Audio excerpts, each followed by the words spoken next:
All right. Hello, everybody. Welcome to today's webinar.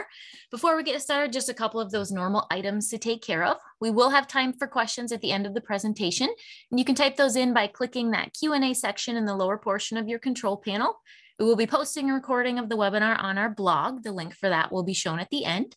And if you would like a PDF copy of the slides and the presentation, there will be a link to download that on that same post as the recording. If your question does not get answered today, or if you think of any others, please email our support inbox, which will be shown at the end as well. All right, so what is on the agenda for today? We are talking about financial fitness. So this is a little bit out of the ordinary subjects for us, right? The reason we're taking the time to speak on this topic a little bit today is because financial concerns are a major stressor for many of us, right? And stress affects our overall health. So first, I want to start with how that stress can affect our health. Then we'll get into some simple and small ways you can help improve your financial fitness in order to help your overall well-being. Okay, so we know that money is one of those things that unfortunately can cause stress in our lives. It makes sense, right? If you get hit with an unexpected bill or having trouble keeping up with expenses, what happens typically? For many of us, that stress response kicks in, right? Where blood pressure goes up, our heart rate goes up, all of those physical things that can affect us. And if you've listened to any of our webinars on stress, you know that stress is not great for our health. Many of us know that, right? It can cause mental health, brain health issues like anxiety and depression, along with memory and concentration issues. You can get physical issues with digestion, headaches, and then it goes up to heart disease even, sleep issues, weight gain, which as we know can lead to other issues. So we really want to try and tackle our overall stress. And if financial is a part of that stress, let's try to do something about it. And we can't solve all of our financial struggles overnight, right? But we can start with some small changes that can add up in the long run to create some pretty big outcomes when it comes to our financial health. So now the question becomes, where do I start, right? How do I get on track with my money? Before we get into the ins and outs of areas like budgeting and getting started, I want to talk about your why. Why is it important to you to lower your stress in the financial aspect of your life? When we set goals in any area of our life, we need the proper motivation to have success. The pros and benefits of making changes that can sometimes be difficult, right? Those pros and benefits need to outweigh the cons of simply staying in the same situation. If they do not, the change that you're trying to make is going to be that much harder. So think about that right now. What are your main motivations to improve your financial situation? Do you want to be able to retire? Do you want to purchase a house, a car? Do you want to help your kids with college? Do you want to pay off your own college? Simply not having to live paycheck to paycheck, maybe. We're all in a different situation, but I think we can all think of reasons why we want to be more financially stable, right? There are a million good reasons to save money, but you have to find the reason or reasons that motivate you the most. Then you need to keep those reasons front and center in your life so that you can remind yourself why you're not buying that coffee today or why you're getting up 10 minutes earlier to pack your lunch for work instead of eating out.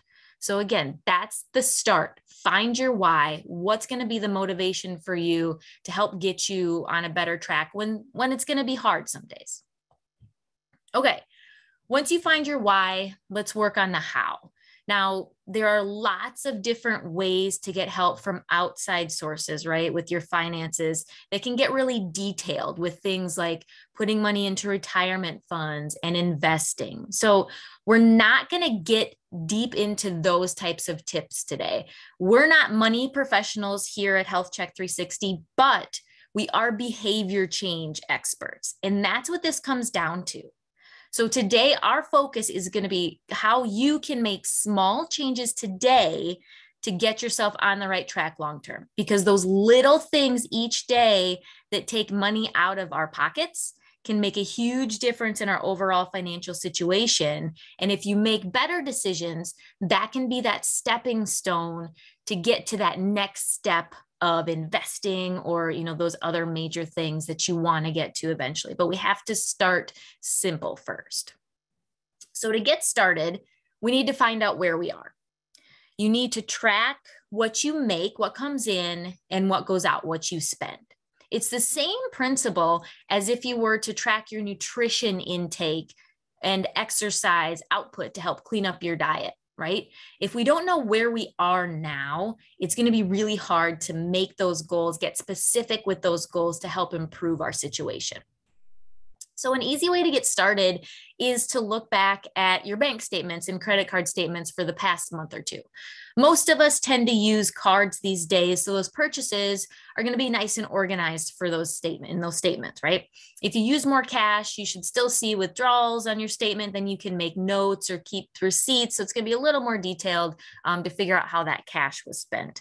But you need to take a look, see how much you spent from beginning of last month to end of last month.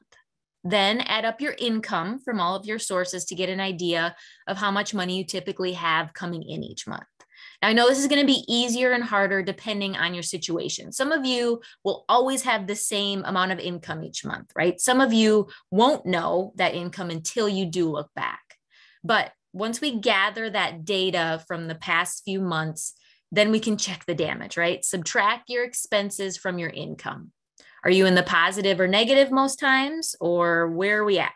Now, again, we know different months have different expenses, things like that. So if you're able, go back as far as you can, at least a few months, just to get an average of what those expenses were. That's going to give you a good idea of where you stand overall.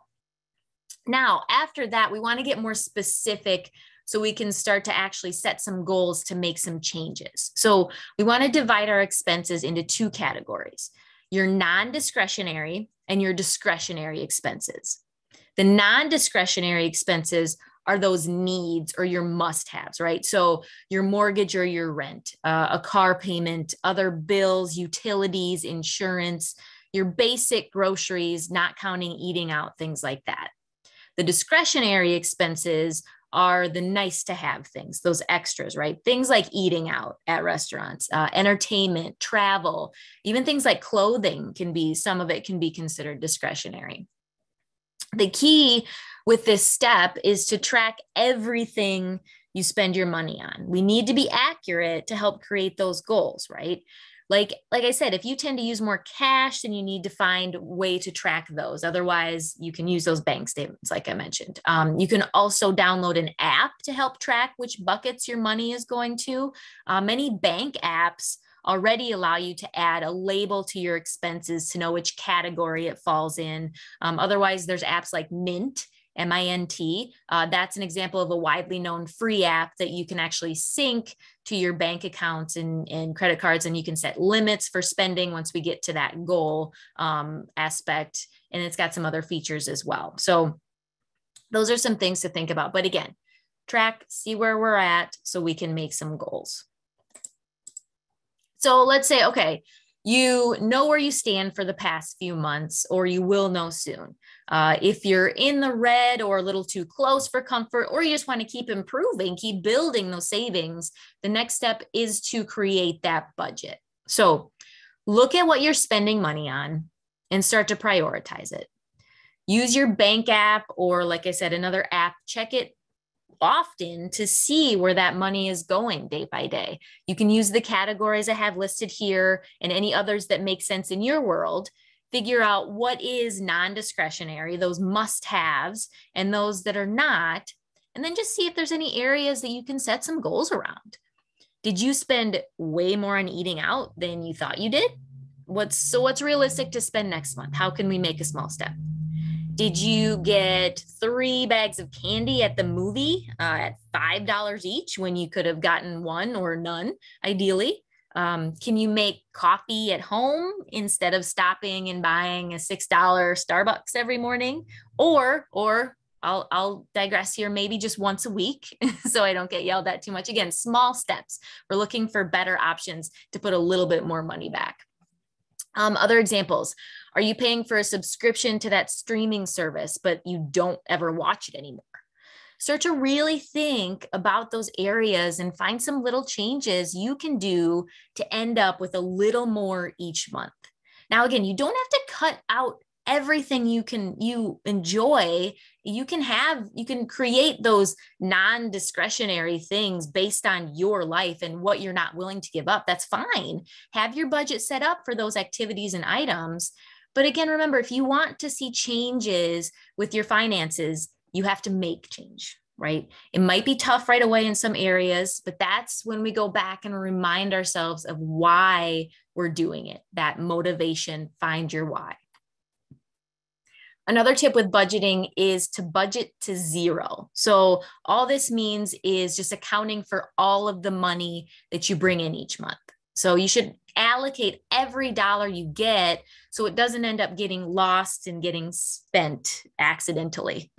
So if you think you'll have an extra $100 this month based on your goals, where does that money go? Does it go right into the savings account? Does part of it go into a vacation fund that you're saving for next year? You just want to have a purpose for every dollar. That's what many of the professionals say, just account for everything basically.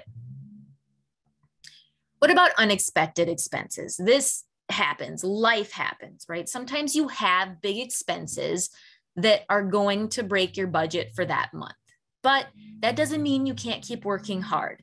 The ideal scenario is that with your budget, you've got enough that you've put into savings to cover at least some of those unexpected things. Again, I know we're not at that, some of us aren't at that level yet, but if you know what you're spending money on and maybe how much each bucket is due to spend this, like the rest of this month, for example, and you had an unexpected expense today, you should know, hey, can I shift this around and put it into that unexpected expense, right? It comes down to knowing where your money is going in the first place. So that helps you be adaptable in the future.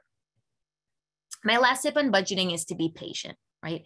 It may take a few months to figure out what your actual numbers are for each of these buckets, and you'll need to reevaluate if you get a new job or any other payments change. But if you can get this first step done, it's going to help set you up for success. And I want to take a side note here. If you are at the point where it's really, really hard to have any savings, every little bit helps. Again, $1, few dollars here. We just have to start somewhere, right? So no matter where you are, there's little things. Just try your best, do what you can. Okay, so you figured out where you're spending your money. You created a budget based on that info. And now it's action time, right? It's time to make some changes to see improvements. So what are some thoughts, some tips and tricks on getting that ball rolling?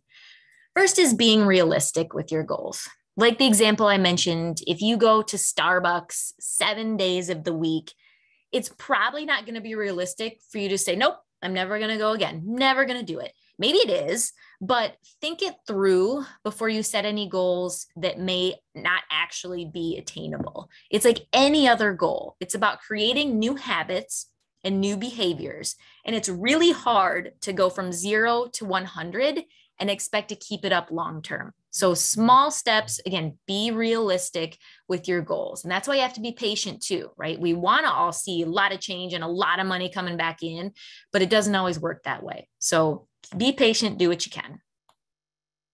One way to be a little more realistic with your goals and kind of help is to break down our overall monthly goals into weekly increments. So let's say if you want to cut down that coffee budget to $40 this month, it might be easier to think about that as $10 a week around there. This can help you spread out your spending so you don't accidentally spend too much in the first 1 or 2 weeks and then you either don't have your coffee treat for that week or you go over budget because you have to have it, right? Small steps can be broken down into small goals to add up to those big goals. And that's what creating weekly goals does. So we've got weekly goals, we can break it down, right? But you also need to be mindful of those seasonal purchases to be sure they're in your budget as well. So holidays are a big one, right? Christmas, Hanukkah, 4th of July parties. A lot of holidays can be very spendy. So start budgeting for that beforehand. Have that bucket for holidays. Birthdays and weddings are other examples. You know these dates are coming typically, so try to be prepared for them by having them already built into your budget with hopefully some money saved up from past months. You don't have to go over budget or you don't have to compromise too much that month. We talked about using your bank app and Mint as an example to help with budgeting, but other apps can give you discounts or money back on things that you already purchased. So those are the things to think about. Now, disclaimer right away, the key with this is that these are things that are already in your budget, right? It's not saying, oh, I'm going to buy 3 vacuums because I got one free, right? I can't afford not to do that. We've all said it or thought it at least, right? So things that you already are purchasing, see if there's anything out there that can help give you money back or discounts on those things. A couple examples here, Rakuten, Honey, Ibotta, Checkout 51, Target app are some examples of this. Again, pay attention to the fine print. Obviously, you need to know exactly what you're signing up for. But for example, we have a local grocery store chain, in the Midwest that actually gives you a discount on gas if you purchase a certain amount of groceries in the store. So if you're already shopping there, hey, if I can get 5 cents a dollar off of my gas, hey, win-win, right?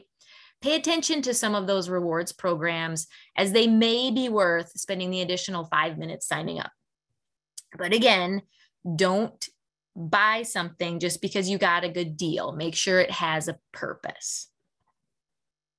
Another small change you can make is ask if your bank has the option to round up purchases to the nearest dollar and then deposit that leftover change into a savings account. Those cents add up.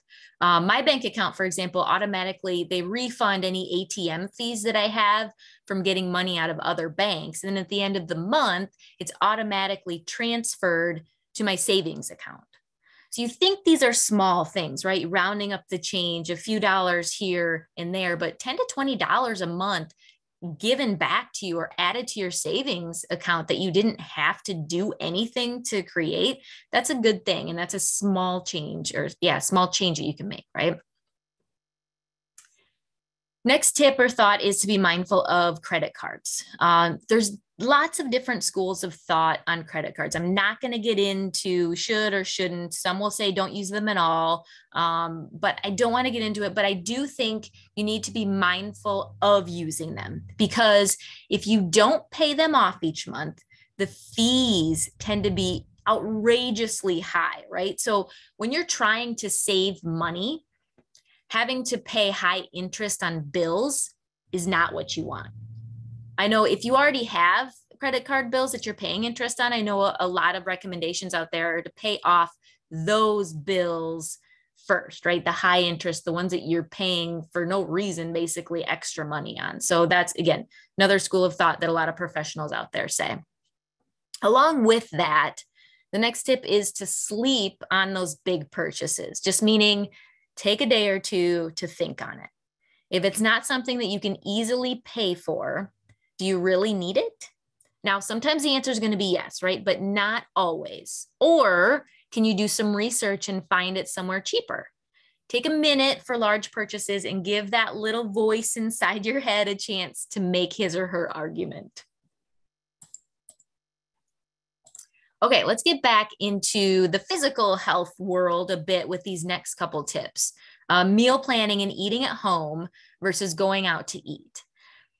I know it may seem expensive in the moment when you go to the grocery store and you're buying groceries for the entire week or a few days, but in the long run, if you plan ahead and if you use the food you buy, it's going to save you money, almost always. The key to being successful is planning with a purpose. Have a plan for each food you buy. Don't just wander the aisles aimlessly. Have a list, what food you need for each meal, and then stick to that list. This prevents waste because you're not just grabbing food that may go bad if you don't know what meals or snacks you plan to use it in. You can also look for coupons and sales and plan your meals around those items. You can buy foods that do last a little bit longer in bulk, or you can freeze things to have it in the future.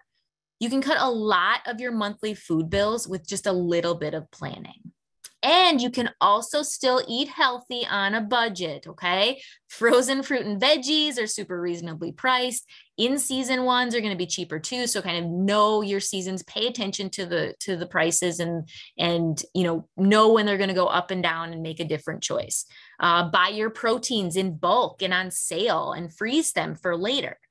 Don't just assume that you can't do it because you see a couple of examples of things that are more expensive, right? Pay attention to some of these things, and you can absolutely be healthy and have a good budget. The other way to think about it is if there are certain things that you do eat that are a little more expensive, or if you do want to eat out more, let's say, for example, can you cut out anything in another area of your budget? Compromise, right, is something that you're going to have to learn to do. Compromising in one area to bring a little more flexibility into another. There's nothing wrong with that. As long as you're still seeing positive progress, do what works for you. Another topic that kind of goes along with this is comparing brands. So is there a generic can of peas that costs 50 cents less, but that's exactly the same? Go with that one, right? And it's not just food that this applies to. Clothes, laundry detergent, shampoo, you name it, and there's probably a cheaper brand out there. And again, I get it. There are some things that are not the same. I totally agree, but do some trial and error, find some different products that you can get for a little less just because the label isn't the same, isn't fancy maybe. The next way to save some money while still being healthy is exercising at home. Now, if you belong to a gym and you use it and you love it, then keep it in the budget, 1,000%. If you belong to a gym and you haven't been there for a year, it might be time to rethink your mode of exercise, right? There are so many free options out there.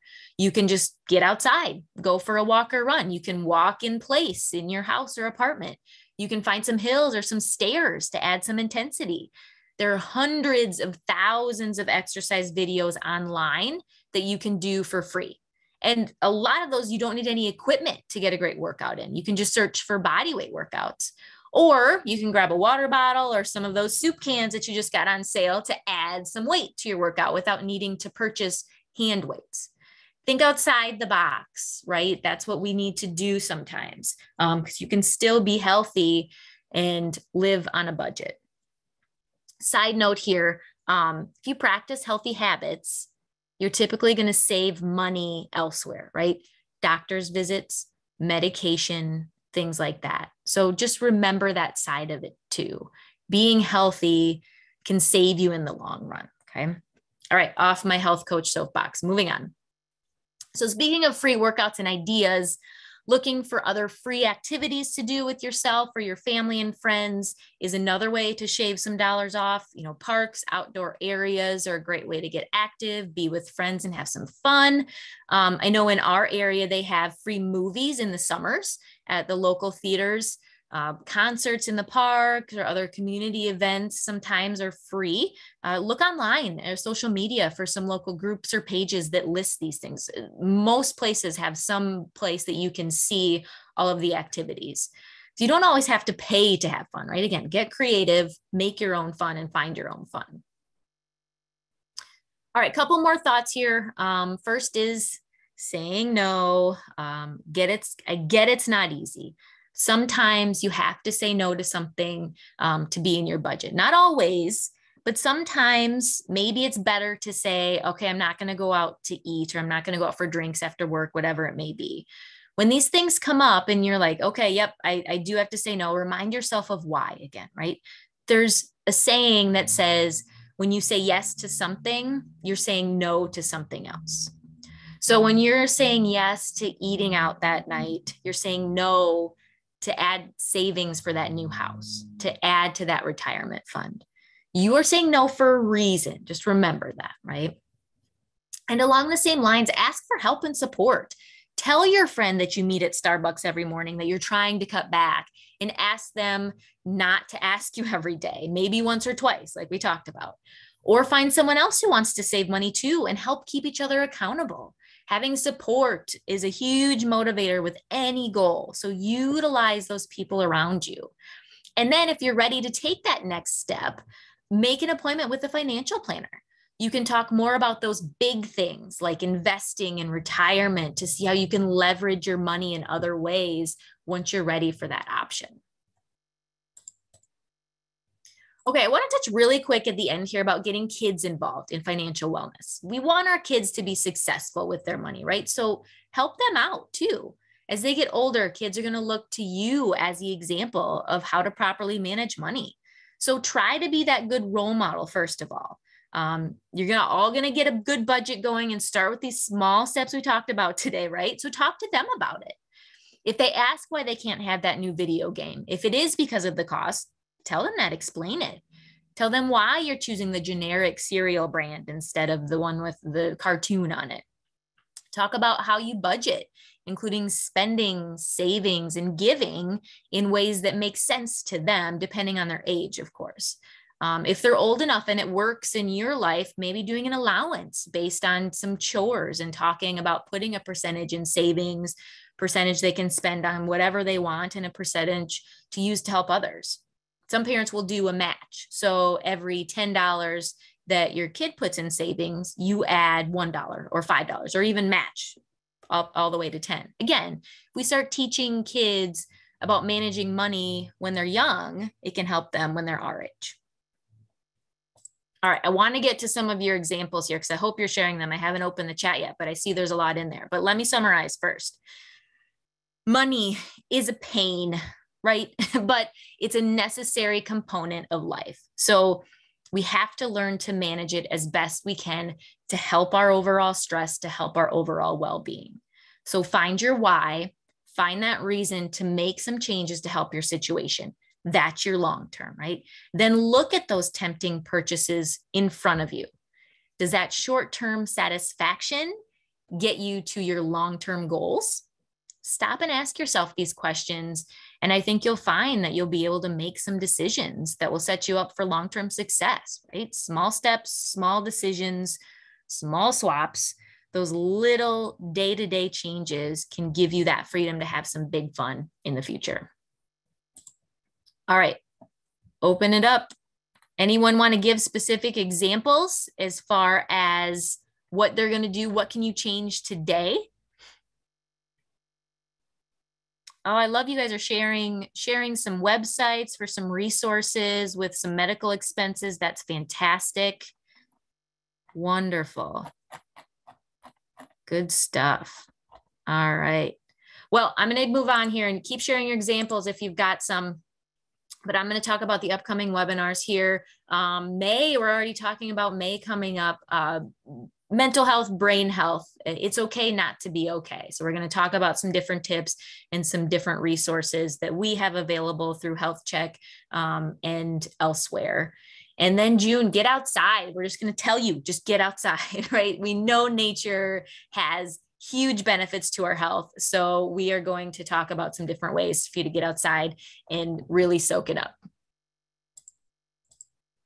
And then if your company does have lifestyle rewards for watching the webinar today, and if they want you to answer these questions, not everyone will ask for the questions, but if they do, this is what you will answer. You just input that there. This will be on the slide deck to download on the blog post as well. But just know those are coming, pretty simple ones. And then here's our contact information. We're on all the social media. You can watch this webinar and register for upcoming webinars on our blog, healthcheck360.com/blog. And then you can reach out, right? If you have questions that pop up, you can email, you can give us a call. We would love, love, love to help with that behavior change.